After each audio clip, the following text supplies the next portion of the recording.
الحمدللہ رب العالمین والصلاة والسلام علی سید المرسلین اما بعد۔ اگر کوئی عورت حمل کی حالت میں ہو اور اسے یہ اندیشہ ہو، یہ خطرہ ہو کہ اگر میں روزے رکھوں گی تو میرے حمل کو نقصان پہنچے گا، اور ایسے ہی کوئی عورت دودھ پلا رہی ہے اپنے بچے کو اور اسے یہ خطرہ ہے کہ اگر میں روزے رکھوں گی تو میرا وہ بچہ جسے میں دودھ پلا رہی ہوں اسے نقصان ہوگا، اسے پورا دودھ نہیں مل سکے گا، اس کے دودھ میں کمی آئے گی، تو انہیں اس بات کی اجازت ہے کہ وہ روزے ترک کر دیں۔ لیکن روزے ترک کرنے کے بعد وہ کیا کریں؟ کیا ان روزوں کی بعد میں قضا دیں یا ان روزوں کی جگہ پہ مسکینوں کو کھانا کھلا دیں؟ اس بارے میں علماء کرام میں اختلاف ہے اور کافی سارے اقوال ہیں۔ ان میں سے دو قول بہت ہی مضبوط ہیں۔ ان میں سے ایک قول یہ ہے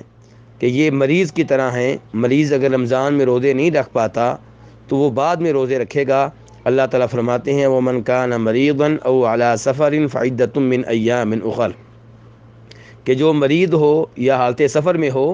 وہ دیگر دنوں میں ان روزوں کی گنتی پوری کرے جن دنوں کے روزے وہ ترک کر چکا ہے۔ یہ سورہ بقرہ کی آیت ہے۔ اور دوسرا موقف یہ ہے کہ یہ دونوں عورتیں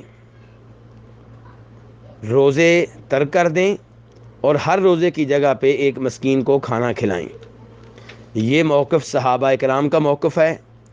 اور صحابہ کرام میں سے جناب عبداللہ بن عباس اور جناب عبداللہ بن عمر رضی اللہ عنہم سے یہ موقف، یہ قول ثابت ہے، یہ ان کا باقاعدہ فتویٰ ہے، اور کوئی ایسا صحابی نہیں ہے جس نے ان دونوں کے فتوے کی مخالفت کی ہو۔ اس لیے اگر کوئی آدمی یہ رائے اپناتا ہے، اگر کوئی حمل والی عورت یہ رائے اپناتی ہے تو یہ رائے کافی مضبوط ہے، اور اس کے اپنانے والے کو غلط قرار دینا بہت مشکل ہے، بلکہ اس رائے کی طرف کافی دل مطمئن بھی ہوتا ہے، کیونکہ جناب عبداللہ بن عباس رضی اللہ عنہما فرماتے ہیں، جیسا کہ امام بہقی اور امام ابن الجارود روایت کرتے ہیں کہ وہ آیت، جس آیت میں اللہ تعالیٰ نے کہا ہے کہ وہ لوگ جو روزہ رکھنے کی طاقت رکھتے ہیں لیکن انہیں مشکل پیش آتی ہے وہ ایک مسکین کو کھانا کھلا دیں، اس کے بارے میں عبداللہ بن عباس سے یہ ثابت ہے کہ یہ حکم اب بھی ہے اس عورت کے بارے میں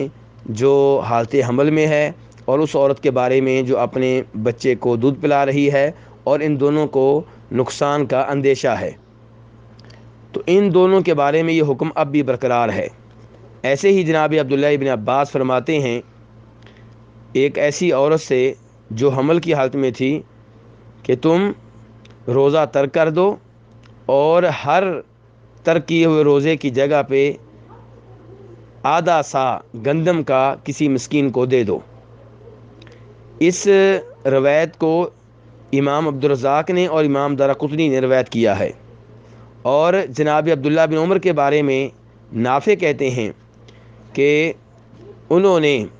ایک لڑکی کے بارے میں کہا جو کہ حمل کی حالت میں تھی اور اسے رمضان میں شدید پیاس لگتی تھی کہ تم روزہ ترک کر دو اور ہر ترک کیے ہوئے روزے کی جگہ پہ ایک مسکین کو کھانا کھلاؤ۔ اس لیے خلاصہ کلام یہ ہے کہ اگر کوئی آدمی یہ رائے اپناتا ہے تو انشاءاللہ یہ کافی مضبوط رائے ہے، صحابہ کرام کا موقف ہے، اور اس میں ان کا کوئی مخالف بھی نہیں ہے، اس لیے اس رائے پہ عمل کرنے والا جو ہے اسے غلط قرار دینا بہت مشکل ہے۔ واللہ اعلم۔